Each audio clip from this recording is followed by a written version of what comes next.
अस्सलामुअलैकुम, आदाब। PBN news में आपका इस्तकबाल है। मैं हूं सानिया। न्यूज़ की शुरुआत करते हैं हेडलाइन से।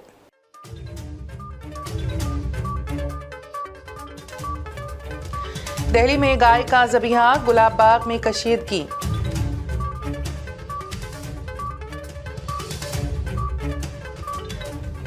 ये आदमी आवाम को सिर्फ टोपी पहनाता है। अडानी का नाम लिए बगैर महवा मोइत्रा ने लोकसभा में लहराई टोपी।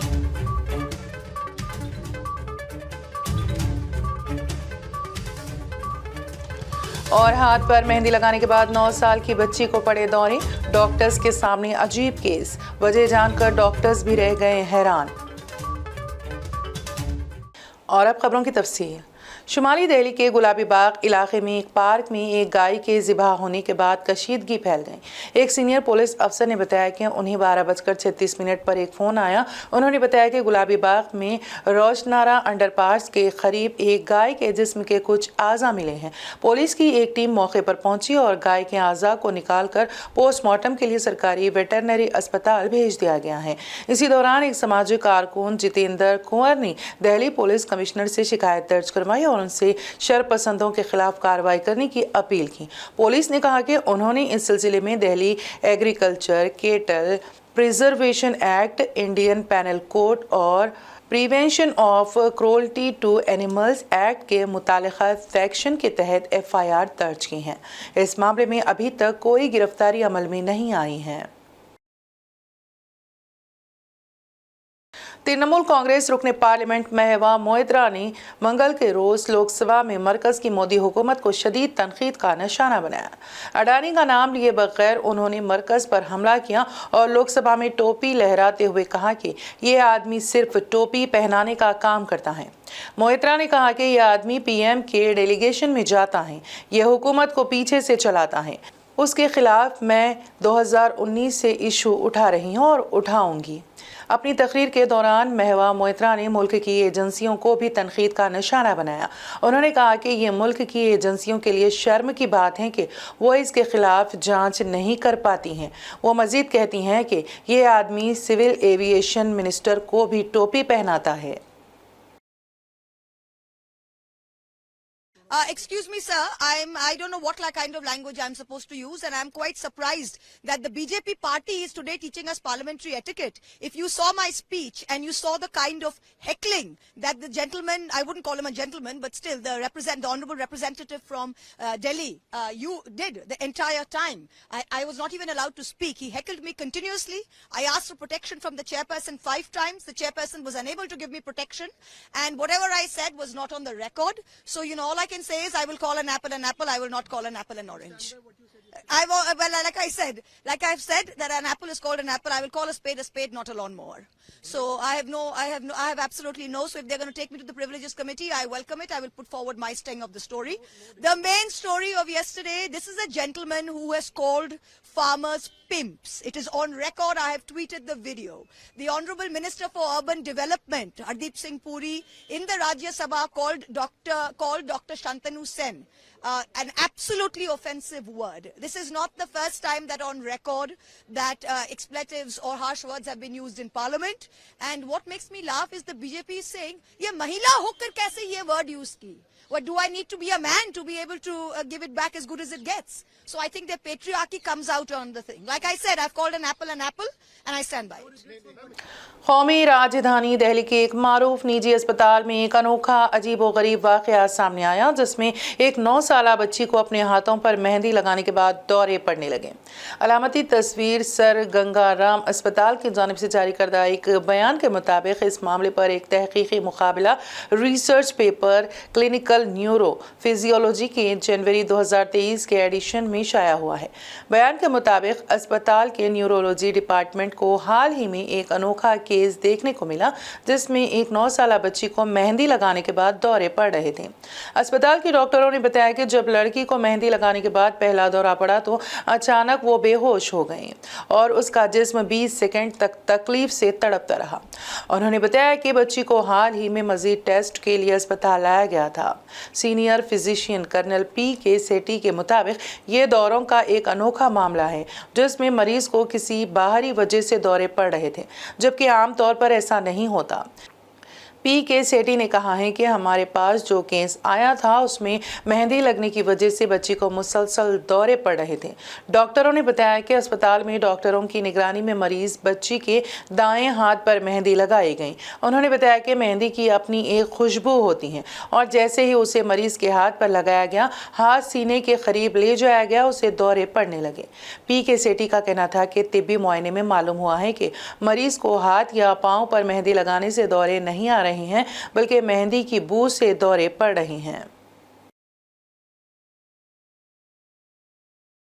सुप्रीम कोर्ट ने नैनीताल के हल्द्वानी में रेलवे की जमीन पर सख्त तजावुजात हो सकते हैं और कुछ लोगों को बाहर जाना पड़ेगा।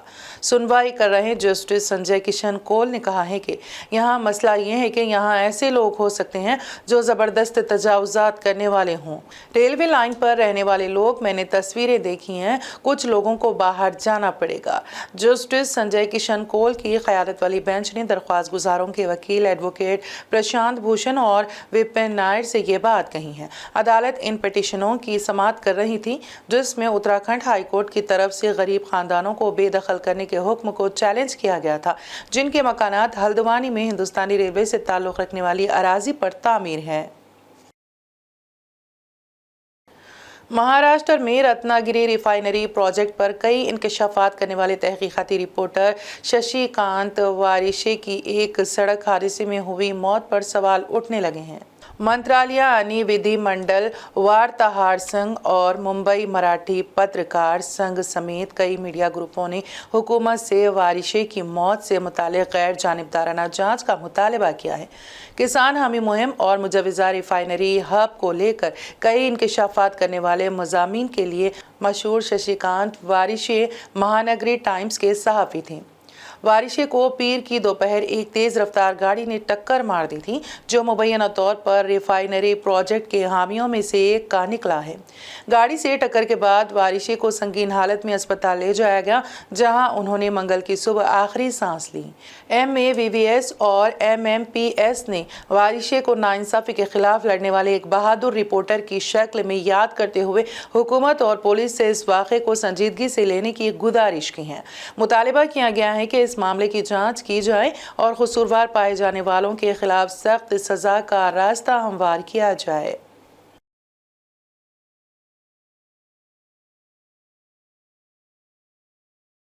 श्रद्धा वॉकर कत्ल मामले में दाखिल चार्जशीट के मुताबिक मुलजिम आफ्ताब अमीन पूनावाला ने दिल्ली पुलिस के अफसरान के सामने अपने जुर्म का एतराफ़ कर लिया है। उसने माना है कि उसने ही श्रद्धा वॉकर का कत्ल किया है। चार्जशीट के मुताबिक आफ्ताब ने कहा है कि बराए करम मुझे माफ़ कर दें, मैंने सबूत ख़त्म कर दिए हैं, मैंने गलती की है। अदालत ने इस मामले में पुलिस की चार्जशीट का नोटिस लेते हुए समाअत की आइंदा तारीख तय कर दी है।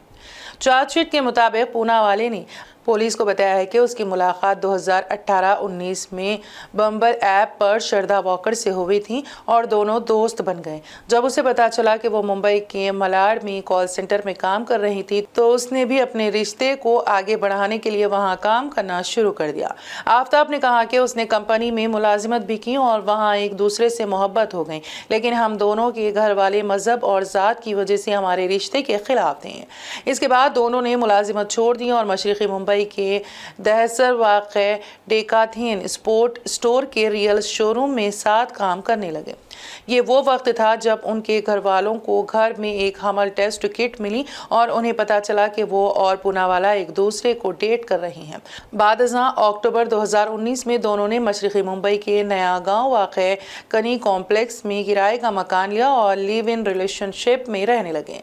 दिल्ली पुलिस ने टेक्निकी और फॉरेंसिक सबूतों की बुनियाद पर गैर मुतनाज़ चार्जशीट बनाने की कोशिश की है और उसे उम्मीद है कि वो अदालत के सामने अपना मामला साबित कर देगी।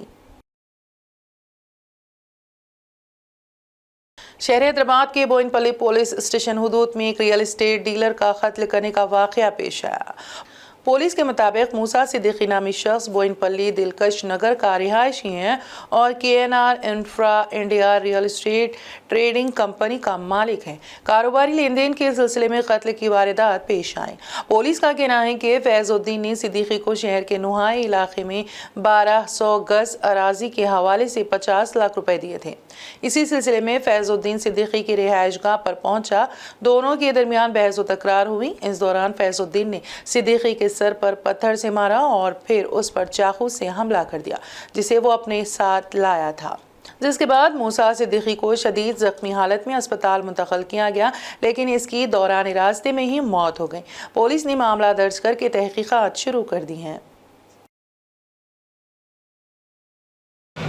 ఈ 6:30 ప్రాంతం సాయంత్రం ఈ మూసా సిద్దికి అనే వ్యక్తి రియల్ ఎస్టేట్ బిజినెస్ చేస్తాడు. అతను డబ్బుల విషయంలో ఈ లావాదేవీల విషయంలో ఈ ఫయాజుద్దీన్ దగ్గరికి వాళ్ళ ఇంటికి వచ్చిండు. వచ్చిన తర్వాత ఈ డబ్బుల విషయంలో ఇతను ఇవ్వాల్సిన డబ్బుల గురించి వాళ్ళిద్దరి మధ్య డిస్కషన్ జరిగింది. దానిలో ఫయాజుద్దీన్ అతనిపై దాడి చేసి కత్తితోని తలపై కొట్టి మూసాను ఇంజురీ చేసిండు. అతను ఇమీడియట్గా ఇక్కడ నుంచి హాస్పిటల్ షిఫ్ట్ చేస్తే మల్లారెడ్డి హాస్పిటల్లో చనిపోయిండు. ఈ డబ్బుల వివాదం వల్లనే ఈ హత్య చేసినట్టు కనబడుతుంది. అతనితో పాటు అతని కొడుకులు కూడా ఉన్నారు కాబట్టి వాళ్ళు కూడా అనుమానించాల్సి వస్తుంది. కేసు రిజిస్టర్ చేసి ముద్దాయిల్ని అరెస్ట్ చేసి రిమాండ్ చేస్తారు. महकमे इंसदाद बदउनवानी के एहलकारों की जानिब से बेगमपेट पुलिस स्टेशन पर छापा मारा गया। तफसीलात के मुताबिक SI साई कुमार जो 2020 बैच के हैं ने नरेश रघुविंदर नामी शख्स से 12,000 रिश्वत लेते हुए रंगे हाथों पकड़े गए। मालूमात के मुताबिक उन्होंने बैल देने और 2 व्हीलर गाड़ी को लौटाने के लिए 12,000 रुपयों का मुतालबा किया। इस सिलसिले में ACB के एहलकार SI साई कुमार कांस्टेबल से पूछगछ कर रहे हैं और ACB हुक्काम की कार्रवाई अभी जारी है। रायकल मंडल सेंटर के भीमना जात्रा में भीमना भगवान के दर्शन के लिए भक्तों की बड़ी तादाद उमड़ पड़ी।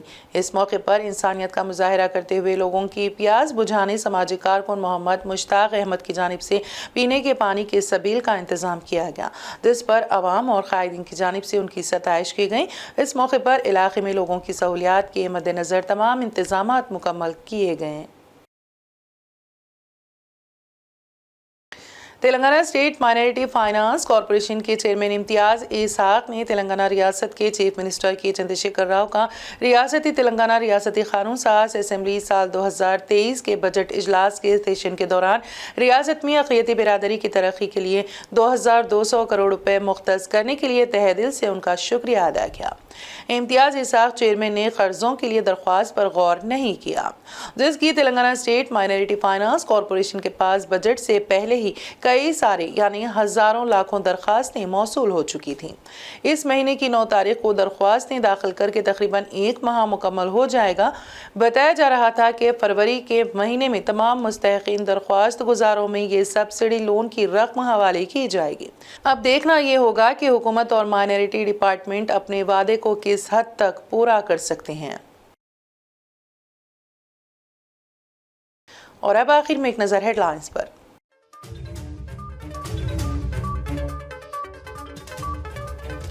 दिल्ली में गाय का ज़बीहा, गुलाब बाग में कशीदगी।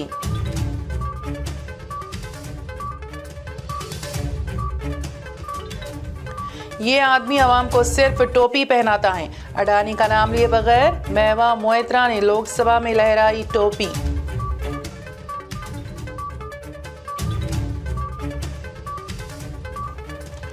और हाथ पर मेहंदी लगाने के बाद 9 साल की बच्ची को पड़े दौरे, डॉक्टर्स के सामने अजीब केस, वजह जानकर डॉक्टर्स भी रह गए हैरान। BBN न्यूज़ में फिलहाल इतना ही। ताज़ा तरीन अपडेट्स के लिए देखते रहिए BBN न्यूज़। BBN चैनल को सब्सक्राइब और इस वीडियो को लाइक और शेयर ज़रूर करें। अब इजाज़त दीजिए, खुदा हाफिज़। BBN चैनल के व्यूअर्स के लिए एक अहम इत्तला। अब BBN चैनल का टेलीकास्ट भारत भर में हो रहा है। हमारे व्यूअर्स भारत में कहीं भी टीवी पर अब BBN चैनल देख सकते हैं।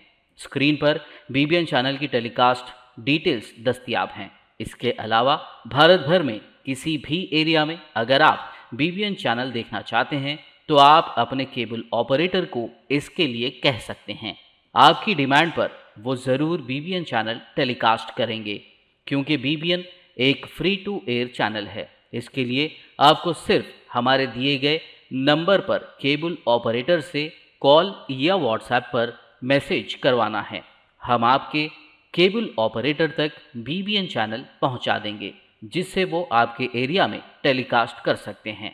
इसके लिए चैनल की हमारी पूरी टीम लगातार काम कर रही है ताकि आप तक BBN चैनल को पहुंचाया जाए। इसके अलावा BBN चैनल को भारत भर में रिपोर्टर्स की ज़रूरत है। अगर आप सहाफ़ी हैं और BBN चैनल से जुड़ना चाहते हैं तो आप भी दिए गए नंबर पर रब्त कर सकते हैं।